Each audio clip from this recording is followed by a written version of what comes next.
আজ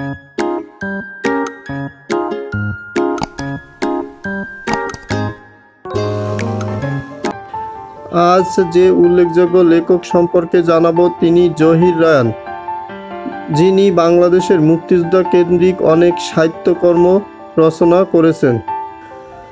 জহির রায়ানের জন্ম 1935 সালে 19 আগস্ট।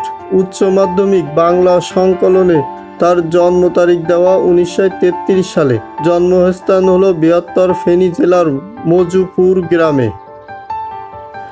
তার বাল্য নাম জহিরুল্লাহ, প্রকৃত নাম মোহাম্মদ জহিরুল্লাহ শহীদুল্লাহ কায়সার তার আপন ভাই। 1972 সালে 30 জানুয়ারি তার জ্যেষ্ঠ ভ্রাতা শহীদুল্লাহ কায়সারকে খুঁজতে গিয়ে মিরপুরে যান এবং সেখান থেকে তিনি নিখোঁজ হন, আর কখনো ফিরে আসেননি।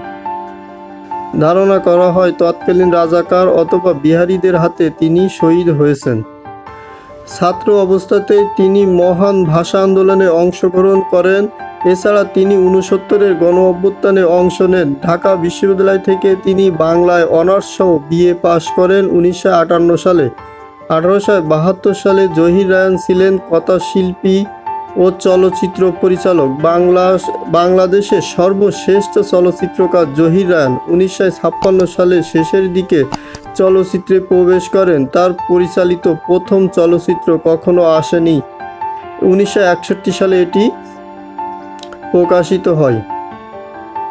জহির রায়ানের বিখ্যাত গল্পগ্রন্থের মধ্যে রয়েছে 21-এর গল্প, সময়ের প্রয়োজনে, সোনার হরিণ, একটি জিজ্ঞাসা, হারানো বলয়, অনিচ্ছা, দেমাক, কয়েকটি সংলাপ। 21-এর গল্প, এই গল্পের বিখ্যাত উক্তি, তপুকে আবার ফিরে পাবো একথা ভুলেও ভাবিনি। প্রধান চরিত্র তপু ও রেণু।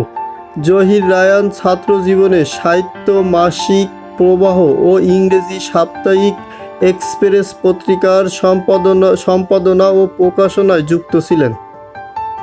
জহির রায়ানের উপন্যাসসমূহ হল তৃষ্ণা, শেষ বিকালের মেয়ে। তার প্রথম উপন্যাস হলো শেষ বিকালের মেয়ে, 21শে ফেব্রুয়ারি, হাজার বছর ধরে, আরেক ফাল্গুন, বরফ গলা নদী, আর কতদিন ও কয়েকটি মৃত্যু। হাজার বছর ধরে 1964 সালে রচিত এই উপন্যাস বাংলার জীবন ও জনপদ ফুটে উঠেছে।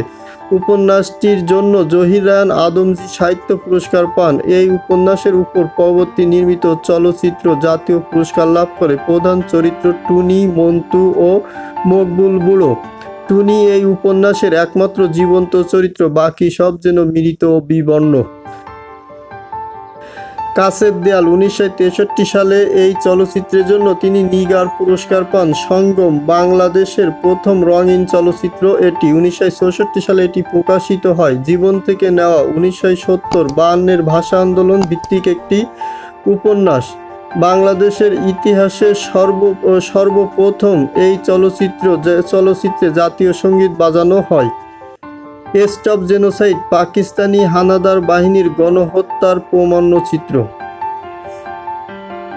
আরেক ফাল্গুন 1968 সালে প্রকাশিত হয়। 52-এর ভাষা আন্দোলন ভিত্তিক প্রথম উপন্যাস। প্রধান চরিত্র হল নায়ক মুনিম, আসাদ, রসুল, সালমা।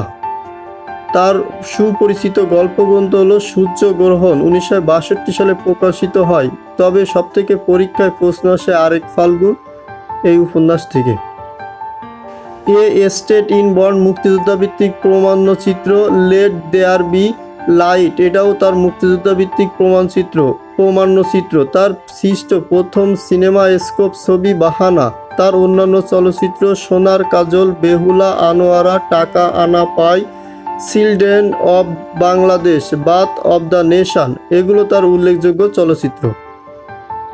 জহির রায়ান 1964 সালে আদমজী পুরস্কার পান। এছাড়া 1971 সালে বাংলা একাডেমি পুরস্কার, 1977 সালে 21শে পদক, 1992 সালে স্বাধীনতা পুরস্কার লাভ করেন।